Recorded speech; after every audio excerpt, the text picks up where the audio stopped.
আমরা একটা ফ্যাসিস্ট সরকারকে, মেইন স্ট্রিম রাজনৈতিক দলরা যেটা পারেনি, আপনারা ছাত্ররা, ছাত্র জনতা রক্ত দিয়ে সেটা পেরেছি। তাহলে ভবিষ্যতে আমরা পারবো? এ সমাজে আর কোন ফ্যাসিস্টকে জন্ম নিতে আমরা দিব? কোন চাঁদাবাজকে এখানে চাঁদাবাজি করতে দিব? কোন টেন্ডারবাজকে টেন্ডারবাজি করতে দিব? আপনারা সম্প্রতি লক্ষ্য করেছেন যে ভারতের যিনি প্রধানমন্ত্রী, তিনি বলেছেন বাংলাদেশের 16 ডিসেম্বর মূলত এই ভিক্টরিটা ইন্ডিয়ার ভিক্টরি। এবং ইন্ডিয়ার অসংখ্য ব্যক্তিত্ব, স্কলার, তারা তাদের পাবলিকেশন এটা উল্লেখ করেছেন যে 71-এ যে যুদ্ধ সংঘটিত হয়েছিল সেটি মূলত পাকিস্তান এবং ইন্ডিয়ার মধ্যে হয়েছিল এবং সেই যুদ্ধে ইন্ডিয়া বিজয় লাভ করেছে। এটা হলো ইন্ডিয়ার বয়ান। আর পাকিস্তান কি বয়ান দেয়? পাকিস্তানের বয়ানটা হলো যে বাংলাদেশে কিছু গাদ্দার ছিল, তাদের মূলত মুনাফিকির কারণে এখানে বাংলাদেশ আলাদা হয়ে গিয়েছে। এভাবে এক একটা বয়ান। আবার দেখুন, যখন আপনি আওয়ামী লীগকে জিজ্ঞেস করবেন যে 71-এর বয়ান কি, তখন তারা বলবে যে শেখ মুজিব হচ্ছে এখানে একমাত্র কর্ণধার। ইভেন যারা সেক্টর কমান্ডার ছিল তাদের যে অবদান ছিল সেই অবদানগুলোকে তারা অস্বীকার করে। আবার ইন দ্য সেম ওয়েতে যখন আপনি বিএনপিকে জিজ্ঞেস করবেন যে আসলে 71-এ আপনাদের ভূমিকা কি ছিল, তারা বলবে যে জিয়াউর রহমান ছিল এখানে সবচেয়ে সেরা নায়ক এবং জিয়াউর রহমান স্বাধীনতার ঘোষণা দিয়েছে বলেই বাংলাদেশ স্বাধীন হয়েছে। তখন বলা হয় যে শেখ মুজিব কি করছে? শেখ মুজিব তো হচ্ছে তিনি পাকিস্তানের হাতে বন্দী ছিলেন, তার তো কোনো অবদান ছিল না। তাহলে এই যে দেখেন, একটি রাষ্ট্রের ইতিহাস নিয়ে এখনো পর্যন্ত আমরা কোনো কনক্রিট ন্যারেটিভ অথবা কোনো কনক্রিট ইতিহাস দাঁড় করাতে পারিনি। তাহলে কেন পারিনি? এটা আমি একটু আগে বলেছিলাম যে ইংরেজরা যখন এই দেশ থেকে ছেড়ে চলে যাচ্ছে, এই ভূখণ্ড ছেড়ে চলে যাচ্ছে, তারা ভেবেছিল আমরা এই ভূখণ্ডকে সরাসরি শাসন না করলেও এমন কিছু মানুষ তৈরি করে দিয়ে যাবো এখানে, এমন কিছু এজেন্ট তৈরি করে দিয়ে যাবো, এমন একটি শিক্ষা ব্যবস্থা তৈরি করে দিয়ে যাব, তারা আসলে পরাধীনভাবে তারা তাদের চিন্তা মানসিকতার মাধ্যমে একটা পরাধীন জাতি হিসেবেই গঠিত হবে। আপনারা হীরক রাজার দেশের একটা উপন্যাস আছে, পড়েছেন কেউ? পড়া হচ্ছে, সেখানে দেখবেন যে যারা হচ্ছে রাজার বিরোধিতা করে অথবা রাজার যে অন্যায় জুলুম নির্যাতন সেটা যারা বিরোধিতা করে তাদেরকে রাজা যন্তর মন্তর নামে একটা মেশিনের মধ্যে দিয়ে দেয়। তো এই মেশিন থেকে ঘুরে আসার পর যে যত বিরোধিতা করে একটু পরে হচ্ছে সে মেশিন থেকে বের হওয়ার পর জি রাজা যা বলেছে সেটাই সঠিক। তো এই ভূখণ্ডকে যারা পরিচালনা করেছে তারা বারবার চেয়েছে যে এই ভূখণ্ডে যা হবে সব হবে জি হুজুর, জি ভাই, এই স্টাইলের কিছু মানুষ তৈরি হবে এবং আমরা সেই শিক্ষা ব্যবস্থার মধ্য দিয়ে আসলে প্রকৃতভাবে এই মানুষগুলো তৈরি করি। আমরা দেখেছি বিগত সময়ে যিনি প্রধানমন্ত্রী ছিলেন ফ্যাসিস্ট, চিনেন তো সবাই ওনাকে না? উনি কোথায় আছে এখন? আচ্ছা যাই হোক, উনি যেখানে আছেন আল্লাহ ওনাকে ভালো রাখেন, আমরা দোয়া করি। তো উনি যখন ওনার দলের লোকজনকে নিয়ে বসতেন, মানে চাটুকারিতা এবং সর্বোচ্চ সীমা অতিক্রম করত। যখন সাংবাদিক সম্মেলন করতেন তিনি বিভিন্ন দেশ থেকে এসে, সেখানে এক একজন সাংবাদিক মনে হতো যে তারা কি আসলে কোনো সাংবাদিকতার পেশা নিয়ে সেখানে গিয়েছে নাকি চাটুকারিতার চরম সীমা অতিক্রম করার জন্য সেখানে গিয়েছে। তো সেই সীমা অতিক্রম করতে করতে সম্প্রতি যে কোটা আন্দোলন হলো, সেই কোটা আন্দোলনের প্রেক্ষাপটে প্রশ্ন করতে গিয়ে তিনি রাজাকারের দিকে ঠেলে দিলেন। দেখেন যে চাটুকাররা কিভাবে করে হাসিনাকে বিপদের মধ্যে ফেলত। তখন তিনি এই প্রশ্ন উত্তর দিতে গিয়ে কিন্তু এই কথাটা তিনি বলেছেন যে কোটা কি তাহলে রাজাকারের নাতিপুতিরা পাবে? দেন এই রাজাকারের নাতিপুতি থেকে স্লোগান তৈরি হলো তুমি কে আমি কে রাজাকার রাজাকার। তার মানে একটা দৃঢ় চেতা, দৃঢ় মানুষকে দীর্ঘদিন শোষণ করার পর মানুষের ভিতরে একটা পঞ্জীবিত ক্ষোভ জন্ম নেয়, সেটার বহিঃপ্রকাশ হলো। এবং এই আন্দোলনের সূত্রপাতটা কিন্তু এই সংবাদ সম্মেলন এবং মন্তব্য এই স্লোগান থেকে কিন্তু উৎপত্তিটা ঘটেছে। সেখান থেকে টার্নিং পয়েন্টটা তৈরি হয়েছিল, একটা প্লটের চূড়ান্ত সীমা তৈরি হয়েছিল। তো যাই হোক, আমরা এই 71কে নিয়ে এখনো পর্যন্ত কনক্রিট কোনো ইতিহাসকে তৈরি করতে পারিনি, এটি আমাদের ব্যর্থতা। এরপরে আসুন যে 73-এ এসে একটি বিতর্কিত নির্বাচন করা হলো। তাহলে এতদিন 71-70-এর যে নির্বাচন নিয়ে আমরা এত আন্দোলন করলাম, সবাই মিলে এত বক্তব্য বিবৃতি দিলাম, কিন্তু 73-এ এসে আপনি কি ধরনের একটা নির্বাচন করলেন যাকে সেখানে ব্যালট বক্সে সব ছিনিয়ে নিয়ে এসে ঢাকায় এনে ভোট গণনা করা, এরপরে পিটিয়ে মানুষ মেরে ফেলা নির্বাচনে সংসদ ভবনে, এই ঘটনাগুলো ঘটেছে। কাদের হাত ধরে ঘটেছে? যারা এতদিন মানুষের অধিকারের কথা বলেছে, মানুষের ভোটাধিকারের কথা বলেছে, স্বৈরতন্ত্রের বিরুদ্ধে কথা বলেছে, তাদের হাত ধরে এই ঘটনাগুলো ঘটেছে। এরপরে 74-এ দুর্ভিক্ষ হলো, 75-এ এসে নতুন এক কাজ করে বসে থাকলেন। কি করলেন? বাকশাল কায়েম করলেন। বাকশাল মানে হচ্ছে যে এখানে কারো কোনো কথাবার্তা চলবে না। এরপর ইসলামিক দলগুলোকে সংবিধানের মাধ্যমে নিষিদ্ধ করে দেওয়া হলো 72-এ। তো তাহলে এই জাতিসত্তার ইতিহাসকে তো আপনি টোটালি পাশ কাটিয়ে ফেললেন। আপনি সেখানে নতুন করে ধর্মনিরপেক্ষ সমাজতন্ত্রকে আবির্ভাব ঘটালেন। তাহলে আপনার দ্বিজাতি তত্ত্বের সেই দীর্ঘ লড়াই সংগ্রাম করার কি প্রয়োজন ছিল? এই দেশটাকে দুইটা ভাগে কেন ভাগ করার প্রয়োজন ছিল মুসলিম এবং হিন্দুর মধ্য দিয়ে? তাহলে দেখেন আপনার যা ইতিহাস, সেই ইতিহাসগুলোর ভিতরে একটা মিশ্র এলিমেন্টস যখন যুক্ত হয়, তখন সে জাতি কখনো সামনের দিকে এগিয়ে যেতে পারে না। এজন্য আল্লামা সাইদি হুজুরের একটা কথা আছে যে ভূত অথবা শয়তান হাঁটে কোন দিকে? সামনের দিকে, কিন্তু দিন শেষে যায় কোথায়? পেছনের দিকে চলে যায়। আমাদের এই রাষ্ট্র, এই জাতিসত্তার দুর্ভাগ্য যে আমরা আমাদের জাতীয় আদর্শকে ঠিক করতে পারিনি, আমরা আমাদের জাতিসত্তার ধারাকে বুঝতে পারিনি, এবং আমরা আমাদের যে লক্ষ্য এবং গন্তব্য সেটাকে ঠিক করতে পারিনি। আজকে দেখেন শিক্ষা ব্যবস্থার কথা যদি বলি, আমরা যে শিক্ষা ব্যবস্থার মধ্যে দিয়ে যাচ্ছি, এটা জাস্ট একটা প্রসেস ওরিয়েন্টেড শিক্ষা ব্যবস্থা, কোনো টার্গেট ওরিয়েন্টেড না যে আমি কোথায় পৌঁছতে চাই। আপনি জাস্ট প্রত্যেকটা ক্লাস পার হচ্ছেন, অনার্স শেষ করছেন, মাস্টার শেষ করছেন, আপনি একটা প্রসেস ওরিয়েন্টেড মধ্যে দিয়ে একটা সার্টিফিকেট অর্জন করছেন। কিন্তু আপনি কি শিখছেন, আপনি এই শিক্ষার মধ্যে দিয়ে কোথায় পৌঁছতে চান, আমার আপনার শিক্ষা ব্যবস্থা সেই টার্গেট আমাকে ঠিক করে দিতে পারে। আমার পরিবারকে জিজ্ঞেস করা হয়, কেন আপনি আমাকে পড়াশোনা করাচ্ছেন? পরিবার বলে আমার সন্তান মানুষের মতো মানুষ হবে। আমাকে জিজ্ঞেস করা হয়, তুমি কেন পড়াশোনা করতেছো? আমার বিসিএস ক্যাডার হইতে হবে, চাকরি করতে হবে, ডাক্তার হইতে হবে, ইঞ্জিনিয়ার হইতে হবে। আমার শিক্ষককে জিজ্ঞেস করা হয় কেন? একই কথাগুলোই বলে। তার মানে সত্যিকার অর্থে একজন মানুষের যে চিন্তার পরিবর্তন, মননের পরিবর্তন, সমাজ এবং রাষ্ট্রকে নিয়ে আলটিমেট একটা গোলে পৌঁছার যে লক্ষ্য এবং গন্তব্য, সেটা আমাদের শিক্ষা ব্যবস্থা ঠিক করে দিতে পারে। সম্মানিত উপস্থিতি, ৭৫ পরবর্তী বাংলাদেশের একটা রাজনৈতিক অস্থিরতা এবং যুব সমাজের মাঝে একটা নৈতিক অস্থিরতা তৈরি হলো। যেহেতু তাদের জাতিসত্তার ধারা ছিল এক, কিন্তু সেখানে ধর্মনিরপেক্ষতা, সমাজতন্ত্র এবং পুঁজিবাদ এসে তাদের টোটাল চিন্তা চেতনার ভিতরে একটা অস্থিরতা তৈরি করে দিল। সেই অস্থির সময়ে ইসলামী ছাত্র শিবির বাংলাদেশের ছাত্রদের জন্য আলোকবর্তিকা হিসেবে আবির্ভূত হল। ছাত্র সমাজরা একটা আলোর দিশা খুঁজতে লাগলো যে আমরা এই অস্থিরতা থেকে মুক্তি চাই, আমাদের ভিতরে একটা স্থিরতা চাই, আমরা দেশ এবং জাতিকে নিয়ে একটি লক্ষ্যে পৌঁছতে চাই। এই যখন সবার চাহিদা, ঠিক সেই সময় 1977 সালে 6 ফেব্রুয়ারি ঢাকা বিশ্ববিদ্যালয় থেকে ইসলামী ছাত্র শিবির যাত্রা শুরু করেছিল। তো সেই যাত্রা আজ অবধি আমরা 48তম বছরে এসে উপনীত হয়েছি। সম্মানিত উপস্থিতি, এখন প্রশ্ন হলো, মানুষের মুক্তি আসলে কিসে মিলে? মানুষ কিসে মুক্তি পায়?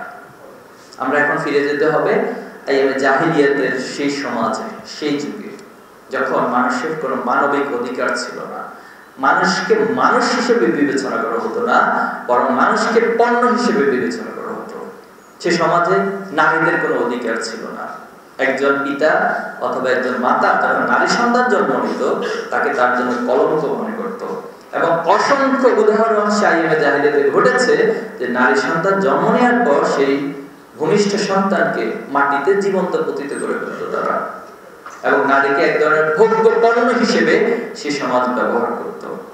মানুষের যে মৌলিক অধিকার কোনো সুনিশ্চিত ছিল না। অন্যায়, রাহাজানি, চিন্তা, এটা ছিল একটা নিত্য নৈমিত্তিক বিষয়। ঠিক সে সময়ে সে অন্ধকার যুগকে আলোকিত করার জন্য আল্লাহ তাআলা রাসূলুল্লাহ সাল্লাল্লাহু আলাইহি ওয়াসাল্লামকে পাঠিয়েছেন। এই পয়েন্টটা খুব ভালো করে বুঝতে হবে যে আল্লাহ রাসূলুল্লাহ সাল্লাল্লাহু আলাইহি ওয়াসাল্লামকে পাঠানোর পর তিনি যখন কিশোর বয়সে উপনীত হলেন, যুবক বয়সে উপনীত হলেন, তিনি সমাজের ভালোদেরকে নিয়ে ন্যায় সংঘ নামে একটা সংঘ ছিল, নাম জানেন? হিলফুল ফুজুল। এই হিলফুল ফুজুলের ন্যায় সংঘদের সংঘবদ্ধ হয়ে চেয়েছেন যে সমাজকে আমরা পরিবর্তন করি, এই সমাজকে আমরা আলোকিত করি। কিন্তু এখন আপনাদের কাছে প্রশ্ন, আল্লাহ রাসূলুল্লাহ সাল্লাল্লাহু আলাইহি ওয়াসাল্লাম কি হিলফুল ফুজুলের মাধ্যমে টোটাল সমাজকে পরিবর্তন করতে পেরেছেন? আচ্ছা, কনফিউশন। টোটাল সমাজকে পরিবর্তন করতে পারে, কিছু মানুষকে পরিবর্তন করেছে, ইন্ডিভিজুয়াল কিছু মানুষের চিন্তাকে পরিবর্তন করেছে।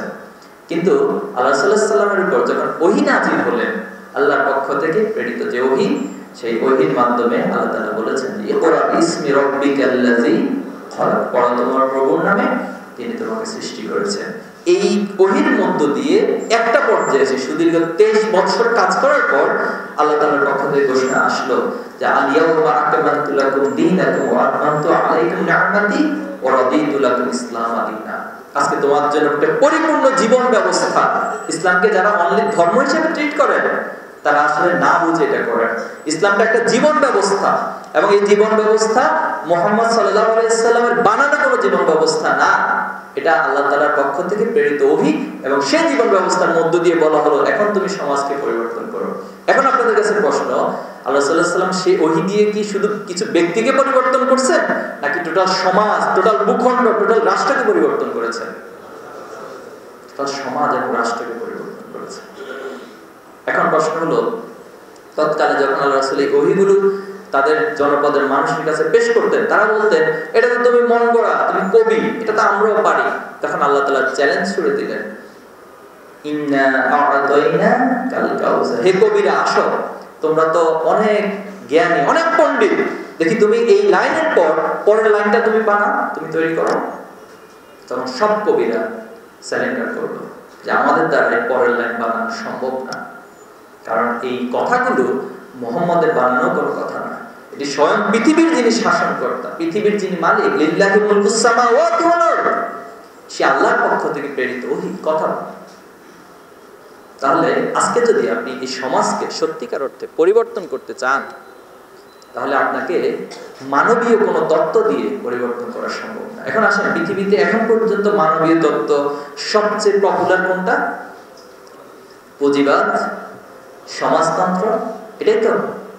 কিন্তু যারা এই পুঁজিবাদ সমাজতন্ত্রের কথাগুলো বলছে, তারা কি পৃথিবীতে মানবতার পরিচয় দিতে পেরেছে? আজকে পৃথিবীতে সবচেয়ে সভ্য জাতি হিসেবে নিজেকে যে পরিচয় দেয়, সে পশ্চিমারা। পৃথিবীতে প্রথম বিশ্বযুদ্ধ সংঘটিত হওয়ার পিছনে কারা দায়ী? প্রাচ্য দায়ী? মুসলিমরা দায়ী? কারা দায়ী? পশ্চিমারা দায়ী, যারা নিজেকে সবচেয়ে সভ্য দাবি করে। পৃথিবীতে দ্বিতীয় বিশ্বযুদ্ধ, হিরোশিমা নাগাসাকিতে মুসলমানরা অ্যাটম বোমা ফেলেছে? কারা ফেলেছে? যারা নিজেদেরকে সবচেয়ে সভ্য দাবি করে, এবং তাদের মতবাদ, তাদের মন গড়া আদর্শ দিয়ে পৃথিবীতে শান্তি প্রতিষ্ঠা সম্ভব। তারা বলে, কারা বলে? যারা ফিলিস্তিনে শিশুদেরকে, নারীদেরকে নির্বিচারে হত্যা করছে, হসপিটালগুলোতে আহত অবস্থায় কাতরানো মানুষগুলোর উপর বোম ফেলে যারা বোম্বিং করে ধ্বংস করে দিচ্ছে, তারা বলে তারা পৃথিবীতে শান্তি প্রতিষ্ঠা করবে। এটা একটা পাগলের পাগলামি ছাড়া কি আর কিছু? পাগলের পাগলামি না, পাগলের পাগলামি। যিনি আমাদের এখানে ছিলেন ফ্যাসিস্ট, তিনি নির্বিচারে গণহত্যা, এই গণহত্যার দৃশ্যগুলো আপনারা দেখেছেন ভিডিওতে, সোশ্যাল মিডিয়াতে দেখেছেন, মিডিয়াতে দেখেছেন। তিনি এখন বলে আমার অপরাধ কি, আমার কি অপরাধ? এখনো বলেন তিনি। কিছুদিন আগেও অনলাইনে একটা ভিডিও ভয়েস এসেছে ওনার, সেখানে তিনি বলেছেন আমার কি অপরাধ, তিনি ওনার অপরাধ সম্পর্কে জানেন না। এটা হলো শয়তান, এবং শয়তান তার অপরাধ সম্পর্কে কখনো সচেতন থাকে না, জানে না, বুঝে না। এজন্য আসল প্রিয় ভাইরা, এই সমাজকে যদি সত্যিকার অর্থে আলোকিত করতে চাই, তাহলে মুহাম্মদ রাসূলুল্লাহ সাল্লাল্লাহু আলাইহি ওয়াসাল্লাম যে আদর্শ দিয়ে সমাজকে পরিবর্তন করেছে, আমাদেরকে ঠিক একই আদর্শ গ্রহণ করতে হবে। এজন্য আমরা কখনো বলি না অমুক ভাই তমুক ভাই জিন্দাবাদ, বলি আমরা? আমার নেতা তোমার নেতা, অমুক নেতা অমুক নেতা আমরা বলি? আমরা কি বলি? আমার নেতা তোমার নেতা, বিশ্ব নেতা মুস্তাফা রাসূলুল্লাহ সাল্লাল্লাহু আলাইহি ওয়াসাল্লাম, যাকে শুধুমাত্র মুসলিমরাই নয়, পৃথিবীর তাবৎ যারা স্কলার তারা স্বীকৃতি দিয়েছে যে মুহাম্মদের নেতৃত্ব এবং মুহাম্মদের যে আদর্শ, সে আদর্শ দিয়ে শুধুমাত্র পৃথিবীতে শান্তি প্রতিষ্ঠা সম্ভব। কারণ আমরা কি সে আদর্শ গ্রহণ করতে রাজি আছি? তাহলে সে আদর্শ কি শুধু মুসলিমদের জন্য উপকারে আসে? আল্লাহ রাসূলুল্লাহ সাল্লাল্লাহু আলাইহি ওয়াসাল্লামের যে আরব ছিল, সেখানে কি ইহুদি ছিল না? সেখানে খ্রিস্টান ছিল না? তাদের অধিকার কি আল্লাহ রাসূলুল্লাহ সাল্লাল্লাহু আলাইহি ওয়াসাল্লাম নিশ্চিত করেননি? করেছেন। এই আরেকটা প্রোপাগান্ডা, আরেকটা ন্যারেটিভ ইসলামোফোবিয়ার মাধ্যমে, যে ইসলাম আদর্শ মানে হচ্ছে অন্য ধর্মকে তারা স্বীকৃতি দেয়। এটা কি সত্য না মিথ্যা? মিথ্যা। আর এই মিথ্যা কথাগুলো কারা বলে? ওই যে এতক্ষণ আমি যাদের উদাহরণ দিলাম, যে তার দোষ খুঁজে পায় না, তারা বলে। যে পৃথিবীতে নির্বিচারে গণহত্যা চালায়, মানবতার উপর বোম্বিং করে, তারা বলে এই কথাগুলো। সম্মানিত উপস্থিতি, ইসলামের ছাত্র শিবির আল্লাহর প্রদত্ত এবং রাসূল প্রদর্শিত বিধানের আলোকে তার জীবনকে গঠন করে, তার জীবনের আমূল পরিবর্তন করে। এই আমূল পরিবর্তনের উদাহরণ ছিল আবু যর গিফারী রাদিয়াল্লাহু তাআলা। তিনি ছিলেন ডাকাতের সর্দার, কিন্তু ইসলামের ছোঁয়াপে, এই ওহীর ছোঁয়াপে তিনি হয়ে গেলেন সমাজের শ্রেষ্ঠ মানুষ। যে ওমর রাদিয়াল্লাহু তাআলা তরবারি নিয়ে বের হয়েছেন যে মুহাম্মদকে আমি হত্যা করব, আর সেই ওমর রাদিয়াল্লাহু তাআলা যখন ওহী সংস্পর্শে আসলেন, সে কোরআনকে ধারণ করলেন, তিনি হয়ে গেলেন পৃথিবীর অর্ধ জাহানের সেনাপতি, অর্ধ জাহানের খলিফা হয়ে গেলেন। তাহলে কোরআন এবং ওহী একজন মানুষকে ঠিক এভাবে করে পরিবর্তন করে। ঠিক যেমন আমাদের মধ্যে পরিবর্তনের ছোঁয়াকে ছাপিয়ে দেয় হাজার হাজার লক্ষ লক্ষ কোটি কোটি ছাত্রদেরকে। যে ছাত্র মাদকে লিপ্ত ছিল, আমি জাস্ট একটা উদাহরণ দিচ্ছি, নীলফামারীতে গিয়েছিলাম একবার।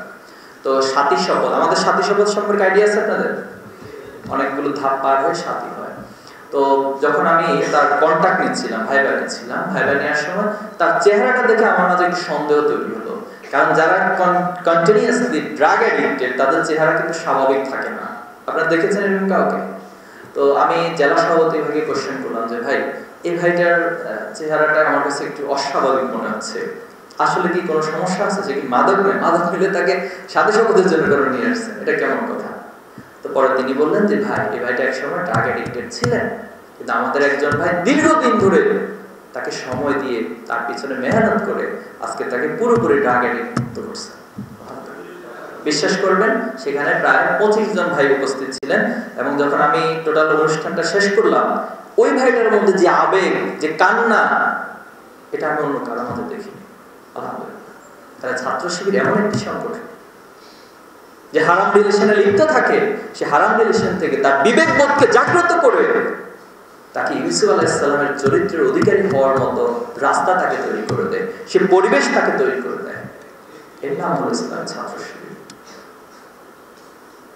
সম্মানিত ভাইরা, সে আদর্শকে বাস্তবায়ন করতে গিয়ে আমরা আমাদের একটা চূড়ান্ত লক্ষ্য ঠিক করেছি, হলো আল্লাহর জমিনে সকল জুলুম এবং নির্যাতনের মূলোচ্ছেদ করে ভ্রাতৃত্ব ন্যায়ের সুদের উপর একটা সমাজ প্রতিষ্ঠা করা। এই লক্ষ্য এবং উদ্দেশ্যে ছাত্র শিবির ঠিক করেছিল 1977 সালে। এখন আপনাদের কাছে কোশ্চেন, 2024 সালে যে আন্দোলন হয়েছে, সে আন্দোলনের মূল থিম কি ছিল? জুলুম এবং নির্যাতন আমরা চাই না, আমরা এখানে ন্যায় এবং অধিকার নিশ্চিত করতে চাই। তাহলে 77 সালের ছাত্র শিবিরের যে লক্ষ্য এবং টার্গেট, আজকে 2024 সালে এসে টোটাল ছাত্র সমাজ, টোটাল ছাত্র জনতা তার সেই লক্ষ্য এবং টার্গেটকে একাকার করতে পেরেছে। আলহামদুলিল্লাহ। আমরা বৈষম্য চাই না, আমরা ন্যায় চাই। কেমন ন্যায়? আপনাকে অধিকার নিয়ে পিছে পিছে দৌড়াইতে হবে না ভাই। আপনি আপনার নেতার পিছনে দৌড়াবেন আপনার অধিকার নিয়ে, এজন্য সে নেতা হয় নাই। সে নেতা হয়েছে আপনার দৌড়গোড়ায় আপনার ঘরে এসে আপনার অধিকারকে পৌঁছে দেওয়ার জন্য। যে উদাহরণ দেখেছি আমরা ওমর রাদিয়াল্লাহু তাআলার শাসন আমলে, তার রাজ্যে কে কোথায় বিপর্যস্ত অবস্থায় আছে, কে কোথায় অধিকার বঞ্চিত আছে, তিনি রাতের বেলা হেঁটে হেঁটে প্রত্যেক ঘরে ঘরে গিয়ে সেটা খুঁজে বের করতেন। এবং নিজে এই যে রিলিফের মাল নিতে এসে পদদলিত হয়ে মারা যায়, আমাদের সমাজে উদাহরণ আছে। আর অথচ ওমর রাদিয়াল্লাহু তাআলা নিজে বস্তা বহন করে সে আটাগুলো তার যার অধিকার প্রয়োজন সে মাজলুম মানুষের কাছে পৌঁছে দিতেন। এটা ছিল ইসলাম আর বর্তমান মানব রচিত আদর্শের পার্থক্য। ন্যায় বিচার, ওমর রাদিয়াল্লাহু তাআলা সন্তান অপরাধ করেছে, একজন ইহুদি সে বিষয়ে মামলা দায়ের করেছে, আদালতের রায় দেয়া হলো তার সন্তানকে শাস্তি দেওয়া হোক, ইহুদির পক্ষে রায় দেওয়া হয়েছে। এর নাম হলো ন্যায় বিচার। আজকে পারবেন এটা করতে? আপনার দলের মানুষ, আপনার দলের লোক হত্যা করে সকল প্রমাণাদি প্রমাণিত হওয়ার পর আদালত রায় দিয়েছে তার মৃত্যুদণ্ড, আর আপনি রাষ্ট্রপতি একজনকে বসান, তিনি বলেন যে বেকসুর খালাস। এ কেমন ন্যায় বিচার?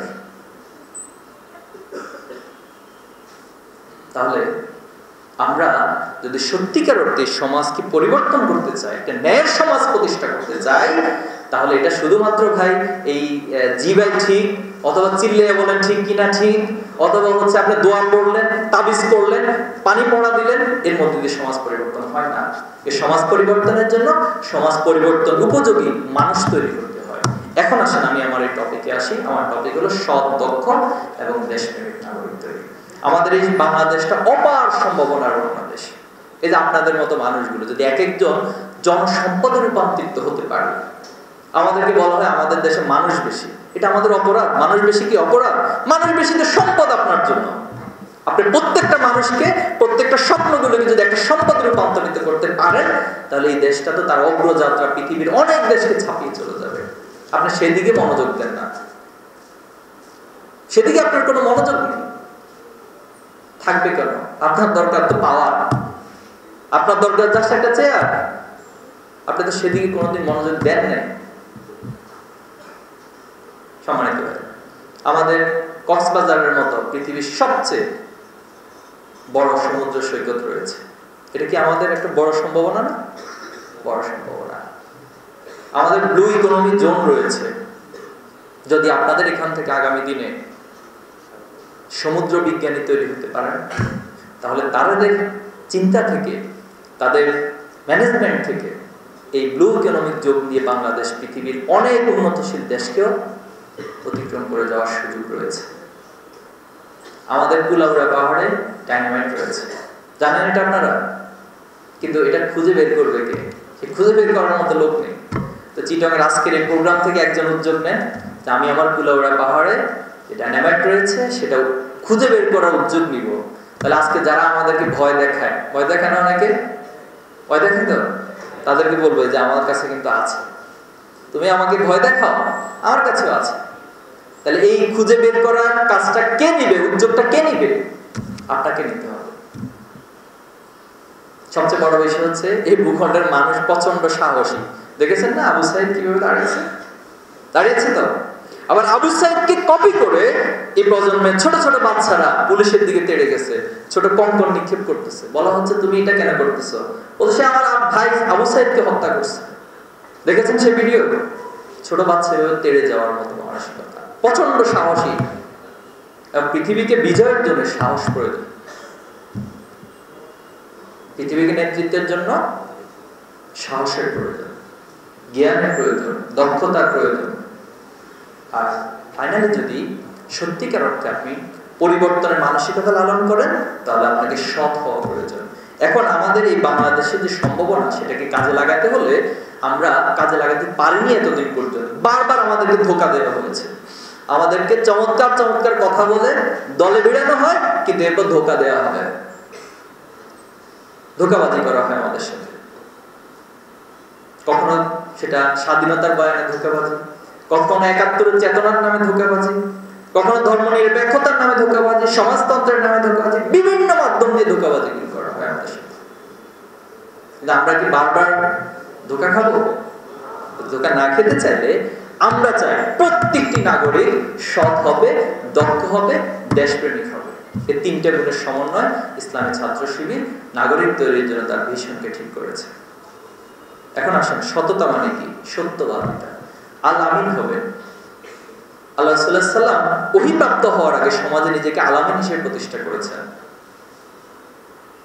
তিনি যখন ওহীপ্রাপ্ত হলেন, সর্বপ্রথম সবাইকে ডাকলেন পাহাড়ের পাদদেশে।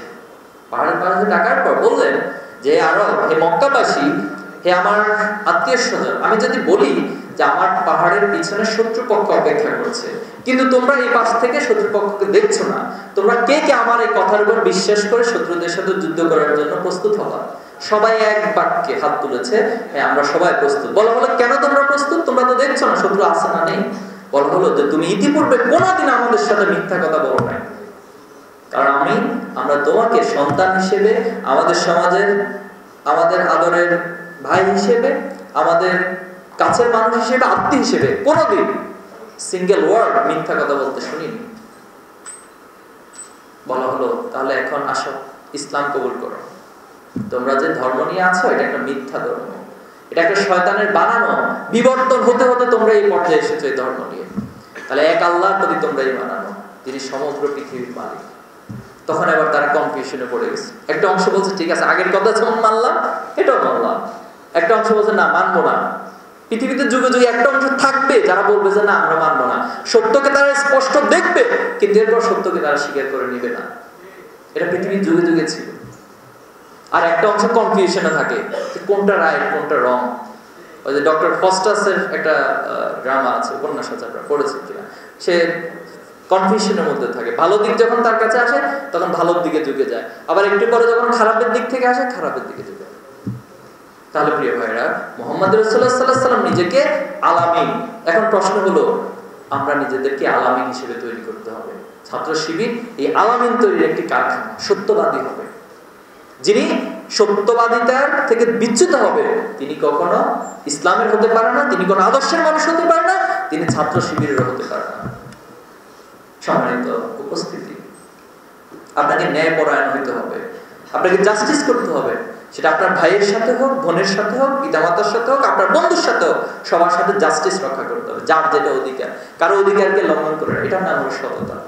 ছাত্র শিবির এই লেসনগুলো তার দীর্ঘ একটা প্রক্রিয়ার মাধ্যমে তার জনশক্তিদেরকে, ছাত্রদেরকে দিতে চায়। এরপরে হচ্ছে আপনি রহম দিল হবেন। আল্লাহ রাসূলের ক্ষেত্রে আল্লাহ তাআলা বলছেন যে রাহমাতুল লিল আলামিন, তিনি সবার প্রতি রহম দিন, কারোর প্রতি বিদ্বেষ পোষণ করেন না। এজন্য ইসলামের ছাত্র শিবিরের যারা সম্পৃক্ত হবে তাদেরকে বিদ্বেষ ভাবাপন্ন হলে হবে না। কারণ সমাজের যে মানুষগুলো আল্লাহ রাসূলকে হত্যা করার জন্য সিদ্ধান্ত নিয়েছেন, আল্লাহ রাসূল ভালোবাসা দিয়ে, উদারতা দিয়ে, দয়া দিয়ে সেই মানুষগুলোকে কিন্তু ইসলামের ছায়াতলে সংঘবদ্ধ করেছেন। আমাদের আদর্শ ঠিক, আমরা বলেছি না, তোমার নেতা, আমার নেতা, বিশ্ব নেতা মুস্তাফা। তাহলে আপনি মুস্তাফার যে চরিত্র, যে সততা, সেখান থেকে বের হওয়ার কোনো সুযোগ আপনার নেই। সম্মানিত উপস্থিতি, দক্ষতা অর্জন। এই দক্ষতা অর্জনের ক্ষেত্রে পারদর্শিতা ইম্পর্টেন্ট। আপনার জ্ঞান এবং দীর্ঘদিনের প্রচেষ্টার একটা কম্বিনেশন যখন হয়, তখন একজন মানুষ দক্ষ হয়ে ওঠে। এখানে সাংবাদিক বন্ধুরা আছেন, যিনি ক্যামেরা চালাচ্ছেন, তিনি একটা সময় ক্যামেরা কিভাবে ধরতে হয় এটার একাডেমিক কিছু জানতেন না, কিন্তু আস্তে আস্তে তিনি সেটা জানলেন এবং ক্যামেরা চালাচ্ছেন। এখন আলহামদুলিল্লাহ তিনি সেখানে দক্ষ। আমরা যে আদিব এবং আকিবের একটা গল্প আছে, হাউ টু রাইড বাইসাইকেল, পড়েছেন? পড়েছেন? আচ্ছা, সব উঠেই দিচ্ছে, তো এগুলো ভালো জিনিসগুলো থাকবে না। আসবে হলো কি আপনার ওই যে শরীফ, শরীফা, এরপর আর কি এগুলো নিয়ে আসা হবে। তাহলে এগুলো নিয়ে আসলে কি হবে? ওই যে হীরক রাজার মতো কিছু মাথার গোবর সমৃদ্ধ মানুষ তৈরি করা যাবে। আর গোবর সমৃদ্ধ মানুষ যখন তৈরি হবে তখন জি, জি ম্যাডাম, জি নেত্রী, সব জি। এই আদিব এবং রাগিবের বিষয় ছিল, একজন বইতে পড়ছেন আর একজন সাইকেল চালাচ্ছেন। দেখা গেল যিনি বই পড়ছেন তিনি খুবই চমৎকার জানেন কিভাবে সাইকেলের দিতে হয়, কিভাবে চালাতে হয়, কিন্তু সে কখনো সাইকেল বাস্তবে ধরে না। এই জন্য দক্ষতার জন্য আপনার একাডেমিক জ্ঞানের পাশাপাশি প্র্যাকটিক্যাল নলেজের একটা কম্বিনেশন প্রয়োজন। ইসলামের ছাত্র শিবির সেভাবে করে মানুষ তৈরি করে। এই ক্ষেত্রে আমাদের রিপোর্টিং একটি সিস্টেম আছে, আপনারা জানেন যে সময় ব্যবস্থাপনা কিভাবে করতে হয়। আপনার সারা দিনটাকে কিভাবে প্রোডাক্টিভ ওয়েতে ব্যালেন্স করবেন। আপনার সেখানে কোরআন পড়বেন, হাদিস পড়বেন, ইসলামী সাহিত্য পড়বেন, দুনিয়ার যত জ্ঞান প্রয়োজন সেটা অর্জনের চেষ্টা করবেন। আপনার ক্লাসে উপস্থিত হন কিনা এই রিপোর্টগুলো সেখানে নেওয়া হয়। এরপর হচ্ছে আপনি আপনার বন্ধুদের সাথে যোগাযোগ করছেন কিনা, শরীর চর্চা করছেন কিনা, নিজেকে ফিজিক্যালি ঠিক রাখার জন্য পত্র পত্রিকা পড়ছেন কিনা, এই সবগুলোর সমন্বয়ে ছাত্র শিবির একটা রিপোর্টিং সিস্টেম। কেন্দ্রীয় সভাপতি থেকে শুরু করে একজন সাধারণ কর্মী পর্যন্ত এই রিপোর্ট রাখাটা বাধ্যতামূলক তার জন্য। এর মধ্যে দিয়ে তিনি একটা ব্যালেন্সড ওয়েতে লাইফ লিড করতে পারেন, যার মধ্যে দিয়ে তিনি দক্ষ হয়ে ওঠেন। এরপর হচ্ছে যোগাযোগের দক্ষতা বৃদ্ধি পায়। যখন আপনি এই সংগঠনে এসেছেন, আপনাকে এখানে হিউজ কমিউনিকেশন করতে হয়, এবং এই পৃথিবীতে আজকে ম্যানেজমেন্ট এবং পৃথিবীকে নেতৃত্বের জন্য এই কমিউনিকেশন স্কিলটা অনেক গুরুত্বপূর্ণ, যেটা ছাত্র শিবির অটোমেটিকলি তৈরি করে। আমাদের কথা বলার দক্ষতা শেখার জন্য স্পিকার্স ফোরাম রয়েছে, ডিবেট ক্লাব রয়েছে, বিভিন্ন মাধ্যমে আপনাকে আস্তে আস্তে আস্তে করে করে দক্ষ হিসেবে তৈরি করা হয়। লেখালেখিতে দক্ষতা অর্জনের জন্য আমাদের সাহিত্য বিভাগ রয়েছে, অনেকগুলো পত্রিকা সমাহার রয়েছে। এর মধ্যে দিয়ে একজন ছাত্র তার দক্ষতা, তার জ্ঞানের উৎকর্ষতা সাধন করে। সবচেয়ে বড় বিষয় হচ্ছে তার ভিতরে নেতৃত্বের দক্ষতা তৈরি। একটা ইউনিটে সে 5 জনকে পরিচালনা করে, এরপরে ধাপে ধাপে সে ওয়ার্ড অথবা ইউনিয়নে গিয়ে সে 50 জনকে পরিচালনা করে, একটা থানা শাখায় গিয়ে 100-200 কে পরিচালনা করে। এভাবে যে আস্তে আস্তে ধাপে ধাপে যে লিডারশিপ কোয়ালিটি, এটা তার মাধ্যমে একটা পূর্ণ বিকাশ লাভের সুযোগ তৈরি, যাকে আমরা বলছি সততার পাশাপাশি সমাজকে পরিচালনার জন্য দক্ষতা। দেশপ্রেমকে আল্লাহ রাসূলুল্লাহ সাল্লাল্লাহু আলাইহি ওয়াসাল্লাম নিজের দেশপ্রেমকে মন করতেন। যখন তিনি তিরমিজি শরীফের হাদিস, তিনি মক্কা থেকে যখন মদিনা হিজরত করে চলে যাচ্ছেন, তখন বারবার মক্কার দিকে তাকাচ্ছিলেন আর তিনি বলতেছেন, হে মক্কা, আমি তোমাকে ছেড়ে যেতে চাইনি, কিন্তু এই বাতিল শক্তিরা, কাফেররা আমাকে ছেড়ে যেতে বাধ্য করেছে। এই অনুভূতির মধ্য দিয়ে আল্লাহ রাসূলুল্লাহ সাল্লাল্লাহু আলাইহি ওয়াসাল্লাম দেশপ্রেমকে লালন। আমরা কি আমাদের দেশকে ভালোবাসি? ভালোবাসি? এই দেশের জন্য জীবন রক্ত দিতে আমরা প্রস্তুত আছি? আচ্ছা, আচ্ছা, যখন প্রয়োজন হবে তখন জীবন রক্ত তার চাইলে যে ঠিক আছে এখন একটা ব্লেড নিয়ে আসলাম, কেটে কেটে দেশের জন্য রক্ত দিই ফোটা ফোটা, ওই যে অনেকে দেয় না পার্সোনাল সম্পর্কের জন্য রক্ত দিই নাকি প্রমাণ করে। তা আপনাকে এইভাবে কেটে কেটে দেশের প্রেমের জন্য প্রয়োজন নাই, দেশের জন্য যখন প্রয়োজন হবে এই রক্তগুলোকে আপনি শ্রম দিন, এই দেশকে ভালোবাসুন, মন থেকে ভালোবাসুন, দেশের জন্য কাজ করুন, নিজেকে জনসম্পদে পরিণত করুন, নিজের সততা দক্ষতার একটা চমৎকার কম্বিনেশন ঘটান, এর মধ্যে দেশের জন্য কিছু ভূমিকা রাখবই। এই দেশ আমাকে যা দিয়েছে আমি তার চেয়ে দেশকে বেশি কিছু দিতে চাই। কিন্তু আমাদের যারা এতদিন দেশ পরিচালনা করছে তারা দেশকে দেওয়ার কোনো প্রয়োজন, দেশ থেকে যা পারে নিয়ে কোথায় রাখবো? বিদেশের ব্যাংকে। কি আজব ঘটনা! এই গত 15 বছরে যা পাচার হয়েছে বাংলাদেশের 4 বছরের বাজেটের চেয়ে সেটা বেশি, শুধু পাচার করছে। তাহলে দেখেন এই সম্পদগুলো আজকে যদি দেশে থাকতো তাহলে কি আমাদের জনগণকে এভাবে কষ্ট করতে হতো? একজন মানুষকে রিলিফের তার পিছনে এভাবে দৌড়াতে হতো? তাহলে একটা শ্রেণী শ্রম দিচ্ছে, কষ্ট করছে, আর একটা শ্রেণী হচ্ছে দেশপ্রেমকে অবজ্ঞা করে সম্পদের পাহাড় গড়ে তুলতেছে। তাহলে আমরা আমাদের দেশকে ভালোবাসবো, দেশকে দেওয়ার নিমিত্তে, দেশকে কিছু দিতে চাই, পারবো ইনশাল্লাহ। এখন আসেন আমাদের প্রত্যাশা কি? আমাদের প্রত্যাশা হলো জুলাই বিপ্লবের স্পিরিটকে ধারণ করতে হবে। আজকে আবু সাইদকে যদি কোনো মাধ্যমে এখানে নিয়ে আসা যেত, তাকে যদি জিজ্ঞেস করা হতো যে আবু সাইদ তুমি বলো তুমি কেন জীবন দিয়েছো, সে কি বলবে? আমি চাই যে এই সমাজে কোনো বৈষম্য থাকবে না, এই সমাজে অন্যায় থাকবে না, এই সমাজে জুলুম থাকবে না। আমি এমন একটি রাষ্ট্রের জন্য মূলত এভাবে নিজের সাহসিকতা প্রদর্শন করে জীবন দিয়েছি, কিন্তু এরপরও বাতিলের কাছে, জালেমদের কাছে মাথা নত করি। তাহলে এই স্পিরিটটাকে আমাদেরকে ধারণ করতে হবে, পারবেন? এরপরে হচ্ছে আমরা প্রতিটি ক্ষেত্রে সেরা হতে হবে। ইসলামী ছাত্র শিবিরের একটা কনসেপ্ট আছে, এটা প্রত্যেকটা জনশক্তিকে বলা হয় যে আপনি যেখানে যাবেন সেখানে ফার্স্ট হবেন। এটার মিনিং কি? মিনিং হচ্ছে আপনি সন্তান হিসেবে পিতা মাতার কাছে ফার্স্ট ক্যাটাগরির সন্তান হবেন। একটা সন্তানের যে বৈশিষ্ট্য, আপনার প্রত্যেকটা গুণাবলী, প্রত্যেকটা উপাদানকে, চরিত্রকে ধারণ করবেন। পিতা মাতার কাছে সেরা সন্তান হবেন আপনি। আপনি আপনার শিক্ষকের কাছে সেরা ছাত্র হবেন। আপনি আপনার বন্ধুদের কাছে সেরা বন্ধু হবেন। আপনি আপনার সমাজের মানুষের কাছে, আত্মীয় স্বজনের কাছে সেরা ব্যক্তিত্ব হবেন। এর নাম হলো যেখানে যাবেন সেখানে আপনি ফার্স্ট হবেন, সেরা হবেন। পারবেন আমাদের এই প্রত্যাশা পূরণ করতে? ইনশাআল্লাহ। আমরা এই দেশকে, এই জাতিকে এবং এই পৃথিবীকে নেতৃত্ব দিতে চাই। পৃথিবীর কোনো কর্নারে, কোনো কোণে কোনো জুলুম হতে দিব না ইনশাআল্লাহ। পারবেন? এই প্রতিজ্ঞা করতে পারবেন? তাহলে প্রতিজ্ঞা করার পর আজকে কি ঘুমাবেন, নাকি সবকিছুতে অনেক বেশি আরো পরিশ্রমের মানসিকতা নিয়ে যাবেন? কোনটা করবেন? ইনশাআল্লাহ আমরা পারবো। আমরা তো পেরেছি, আল্লাহর স্কুল ছিল অথবা আল্লাহর ইচ্ছা, আমরা পেরেছি না অনেক কিছু।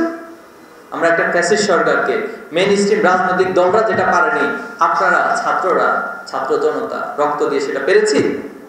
তাহলে ভবিষ্যতে আমরা পারবো? এ সমাজে আর কোনো ফ্যাসিস্টকে জন্ম নিতে আমরা দিব? কোন চাঁদাবাজকে এখানে চাঁদাবাজি করতে দিব? কোন টেন্ডারবাজকে টেন্ডারবাজি করতে দিব? আমরা সৎ হব, দক্ষ হব, দেশপ্রেমিক হব এবং সেটার মধ্য দিয়ে আমরা দেশকে গড়ে তুলব, যে দেশটা হবে সবার দেশ, যে দেশটা হবে সবার বাংলাদেশ ইনশাআল্লাহ। আল্লাহ আমাদেরকে তৌফিক দান করুক, আমিন। আসসালামু আলাইকুম ওয়া রাহমাতুল্লাহি ওয়া বারাকাতুহু।